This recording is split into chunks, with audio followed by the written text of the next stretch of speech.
Assalamualaikum warahmatullahi wabarakatuh. Hai para pencinta catur dan para catur mania, selamat datang kembali di Legenda Catur Dunia. Sambil menunggu kejuaraan dunia Rapid dan Blitz 2022 yang akan dimulai hari Senin tanggal 26 besok lusa kawan, saya akan mengulas permainannya Abimanyu Misra yang menjuarai event Spice Cup 2022 kawan. Abimanyu Misra ini merupakan Grandmaster termuda sepanjang sejarah, memecahkan rekornya Sergei Karjakin kawan. Dan di event turnamen ini kawan, Abimanyu Misra ini tak tersentuh kekalahan. Dari 9 game yang dimainkan, dia memetik 7 poin kawan bersama 2 pemain lainnya. Dia memetik 5 kali kemenangan dan 4 kali remis dari 9 permainannya. Dan di event ini ada juga Iren Karisma Sukandar yang ikut berlaga kawan. Sampai akhir turnamen dia menempatkan posisinya di posisi ke-20. Coba kita lihat berapa kali dia menang dan berapa kali kalah kawan Iren Karisma Sukandar ini. Iren kalah 2 kali kawan dan 4 kali menang, sisanya 3 kali remis dengan perolehan 5,5 poin kawan. Dan untuk game dari Abimanyu Misra ini saya pilih game pada babak ke-9 atau babak terakhir bertemu dengan Grandmaster Fidel Corrales Jimenez. Abimanyu Misra pegang hitam, Fidel Corrales Jimenez mengawali dengan pion raja, Abimanyu membalas dengan permainan Sicilia, dan selanjutnya seperti biasa langkah-langkahnya kawan, pion D6, pion D4, Sicilia terbuka, kita temui sekarang kuda F6, kuda C3. Dan Abimanyu Misra memilih variasi yang cukup tajam kawan dengan permainan Sicilian Najdov dengan pion A6. Kalau kalian ingin melanjutkan jalur utamanya adalah gajah G5, atau kalian cukup mengembangkan gajah ke peta E3, atau mengembangkan gajah terang ke E2 pilihan nomor 3, langsung ke peta C4 merupakan pilihan nomor 4, atau memilih jalur sampingan lainnya kawan dengan pion H3. Corrales Jimenez memilih dengan pion H3 dan di sini balasan utamanya adalah pion E6 kawan, atau langsung pion E5 merupakan pilihan utama juga, pion G6 atau pengembangan kuda C6 seperti biasa. Pion E5 dipilih oleh Abimanyu Misra.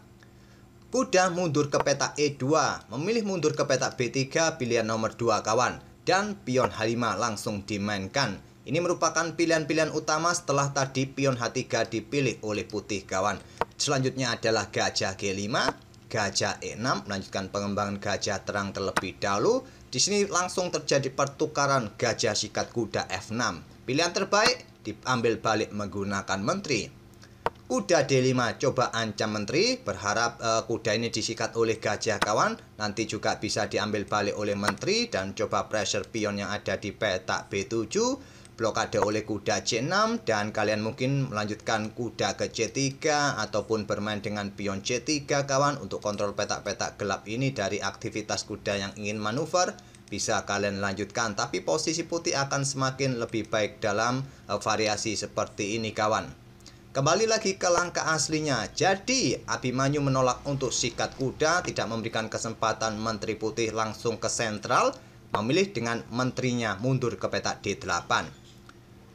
Kuda E lompat ke peta C3 untuk mendukung kuda yang lain di peta pusat. Jika nanti terjadi pertukaran, kemungkinan akan diambil balik oleh kuda dan kudanya mendapatkan posisi sentral yang sangat bagus di outpost. Pion G6 untuk segera mengeluarkan gajah gelapnya kawan, tidak mungkin lagi untuk berkembang ke peta E7 karena ada kuda. Apakah nanti ke peta G7 atau langsung ke diagonal ini untuk mencegah pergerakan rokade panjang, bisa juga. Gajah J4, gajah H6 mengawasi diagonal H6 C1 agar putih tidak memilih untuk rokade panjang. Gajah B3 kawan, dan di sini rokade oleh Abimanyu Misra di langkah ke-13-nya. Dan sampai langkah ke-13 ini kawan sudah ada beberapa game di database yang mencapai diagram seperti ini. Kebanyakan putih rokade atau menteri D3. Tapi Corrales memilih menterinya ke E2 dan ini merupakan langkah baru yang belum pernah terjadi sebelumnya di langkah ke-14 ini. Abimanyu Misra melanjutkan pengembangan kuda C6. Menempatkan posisi kudanya di peta D4 nanti cukup bagus kawan, titik outpost ini. Dan di sini benteng D1 balasan Corrales, menteri G5 terlebih dahulu, kuda mundur ke E3. Pertahankan peta G2 atau juga membuka tantangan pertukaran gajah terang. Jika nanti putih yang akan melakukan pertukaran akan diambil balik menggunakan pion F, hitam akan mempunyai lajur F terbuka kawan. Kalau di sini tadi kalian mencoba bermain dengan pion G4 juga ingin membuka lajur-lajur sayap raja kawan, apakah lajur H ataupun lajur G, kemungkinan hitam tidak akan meladeninya kawan, bermain dengan menteri ke petak H4. Jika hitam meladeni yang dengan langkah pion H pukul pion G4, akan juga diladeni oleh putih, ambil balik kawan. Dan kalian jangan langsung ambil balik berhadapan serangan tusuk sate semacam ini, karena akan mudah kena jebak kalian dengan langkah pengorbanan menteri semacam ini. Kuda putih akan membalasnya dengan skak garbuan, mendapatkan menteri hitam kembali, hitam bisa kalah. Tidak memilih dengan pion G4, memilih dengan langkah kuda E3, dan di sini kuda D4. Tidak mungkin berani melakukan pertukaran kualitas perwira merugikan putih kawan, memilih dengan langkah menteri D3. Benteng AC8 menempati lajur semi terbuka, kuda ke E2 mencoba menantang pertukaran agar hitam tidak mempunyai kuda yang mengganggu di outpost ini. Di sini Abimanyu Misra memilih untuk sikat gajah terang dengan kudanya di petak B3. Diambil balik oleh pion A. Dan sekarang kita temui permainan sepasang kuda melawan sepasang gajah kawan. Permainan masih cukup tertutup. Di sini benteng C6 diangkat untuk mempertahankan pion dari ancaman menteri.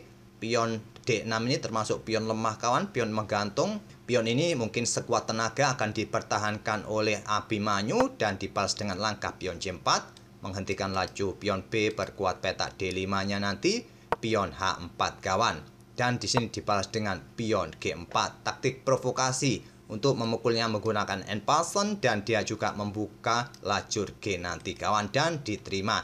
Pada posisi ini tadi Stockfish lebih menyarankan kuda ini ke pusat ke petak D5. Ini yang merupakan langkah terbaik. Kalaupun diambil oleh gajah, kalian bisa ambil balik menggunakan pion E kawan. Tapi memilih dengan langkah pion G4 tadi, langkah provokasi kawan, dan pion H pukul pion G3.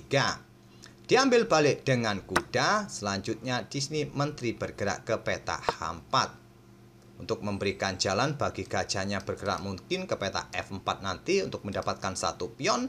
Terlebih dahulu kuda ke D5 untuk membuka akses menteri menjaga kuda G3-nya. Pion B5 terlebih dahulu oleh Abimanyu Misra, dan ini diterima. Pion C pukul pion B5 diambil balik oleh pion A. Dan selanjutnya kuda B4 serang benteng untuk mendapatkan pion D5. Terlihat cukup logis kawan, tapi Stockfish tidak menyukai langkah kuda ke petak B4, lebih menyukai benteng ke G1 terlebih dahulu meninggalkan petak H3-nya untuk persiapan menyerang di lajur G. Posisi putih sedikit demi sedikit dalam posisi tertekan kawan, tadi memilih dengan langkah kuda B4 serang benteng. Benteng diluncurkan ke C1 menantang pertukaran, langsung diterima benteng pukul benteng C1, diambil balik oleh gajah, ambil benteng C1, dan di sini kawan sebaiknya putih ambil pion B5, tapi hitam bisa membalas ambil pion B2. Jangan ambil pion D6 karena akan memberikan kesempatan benteng menuju lajur D ini kawan. Tapi Corrales memilih dengan kuda C6 terlebih dahulu, awasi petak D8. Menteri berniat ambil pion pusat terlebih dahulu. Gajah F4 tidak tertarik ambil pion, pilihan terbaik gajah F4, dan di sini benteng G1. Pertahankan petak G3, membuat langkah pengorbanan pion H3. Lagi-lagi Abimanyu tidak tertarik materi kawan, dia positioning dengan benteng C8.